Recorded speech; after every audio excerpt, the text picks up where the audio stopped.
What's up, fight fans? Let's dive right into today's news. Here's what's going down. Khamzat Chimaev fired back at fellow fighters who chose DDP over him in UFC 319 last month, including Israel Adesanya, Demetrius Johnson, Alexander Volkanovski, Michael Bisping, Chael Sonnen, and even YouTuber MMA Guru. Sharing a video compilation of their picks, Khamzat captioned it, "You understand now that you can't listen to these monkeys," making it clear he's not letting anyone's opinion shake his confidence. What do you think of Khamzat's opinion? Khamzat Chimaev, who previously dropped hints with a White House emoji, has now shared fan art of himself alongside the iconic landmark, sparking speculation about his potential spot on the historic UFC White House card. Could Khamzat be one of the stars headlining the White House event?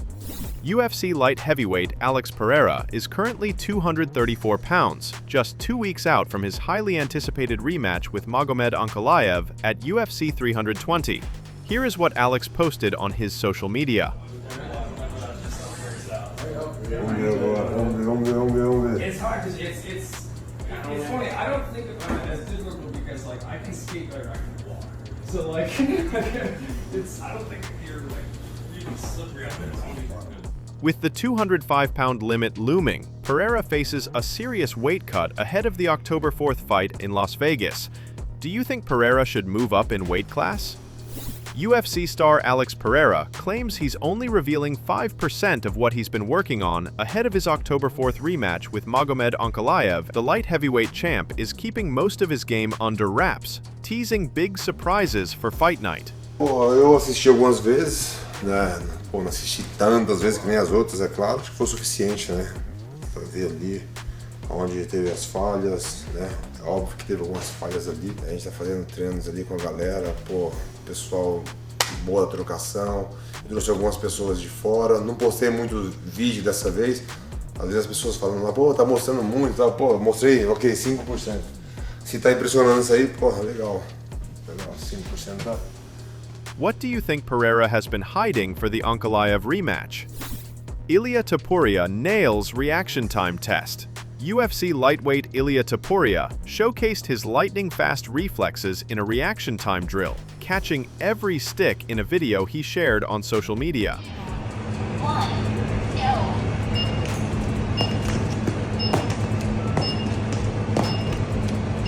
Vamos! Do you think we will see Ilia in the octagon soon?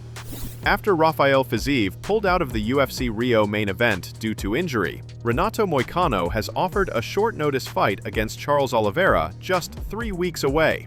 Moicano reacted to the news with 2 open eyes, hinting he's ready to step up. Do you think Renato should fight Charles? Mario Bautista is gearing up for UFC 321 against Umar Nurmagomedov and doesn't see the same dominance in Khabib's cousin. Bautista, riding an 8-fight winning streak, believes Umar's loss to Merab Dvalishvili will affect his camp and gives him confidence going into the fight. He also revealed he would have preferred a 5-round matchup to test himself further, but remains optimistic about his chances. They're great grapplers. They're all good. Usman's the champion over there. But, it could be just, Khabib is just an outlier, and it's just that great. And so everyone kind of expects the rest of them just to be like that, which isn't the case. We're going to get ready for this fight. I think we have all the tools, all the guys to get ready for this. And who knows? I don't expect this camp to be a good one for him, because I have, someone like Khabib is probably just going to straight push him, just because what happened in the last fight. Okay, you had that problem, we're going to push you hard. So I don't think it's going to be a good camp for Umar there. Does part of you almost wish this was 5 rounds instead of 3?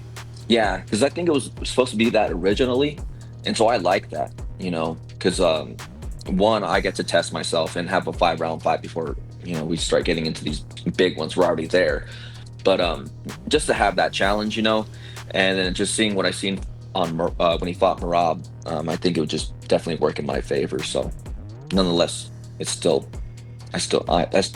pretty confident. Do you think Bautista can keep his winning streak alive against Nurmagomedov?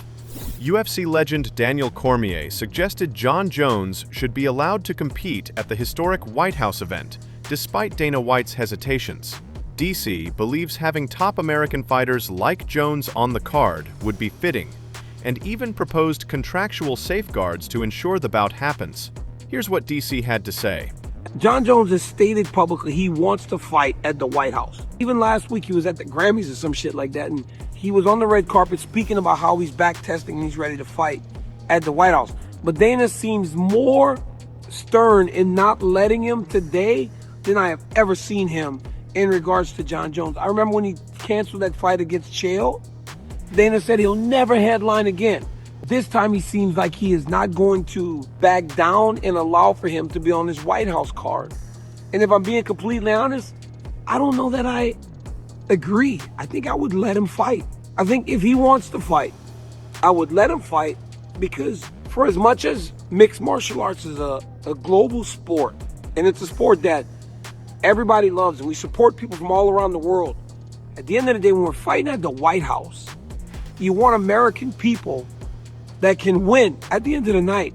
Imagine if we're on the White House lawn and the Americans aren't winning fights.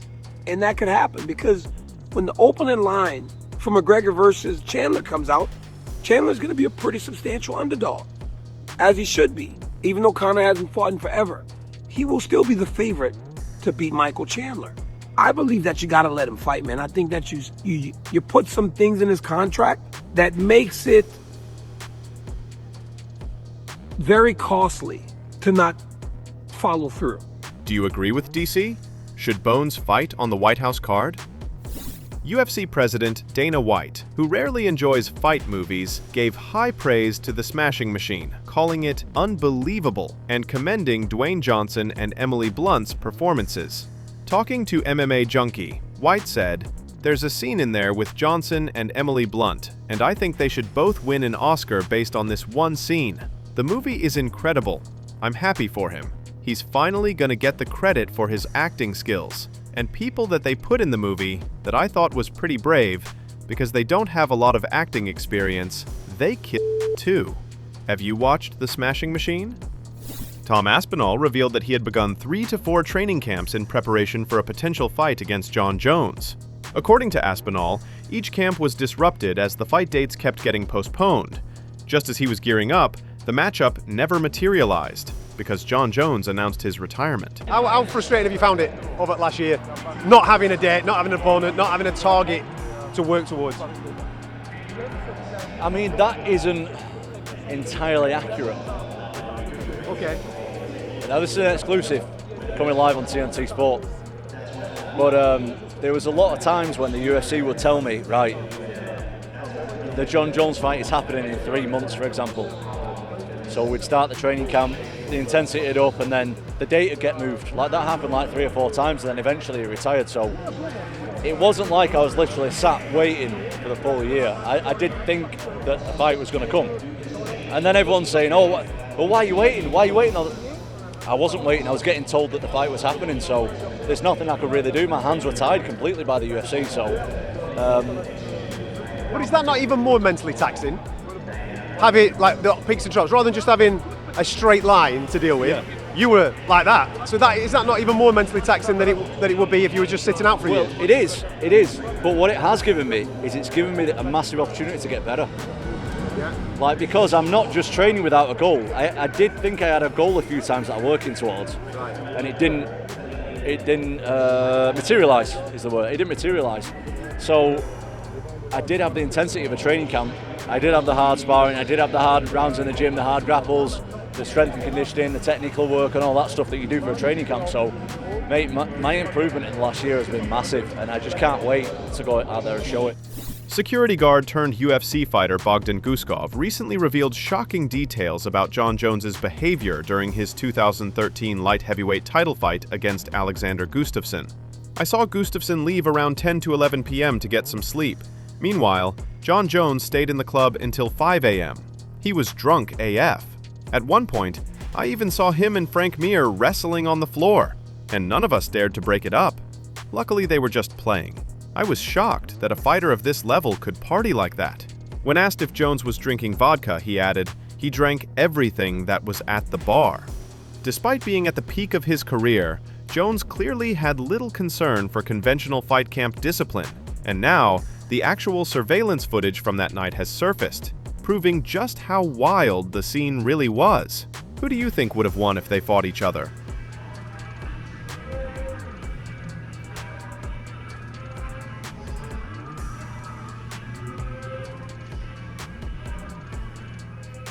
That's all for today's news. Thanks for watching. If you like our content, don't forget to like and share.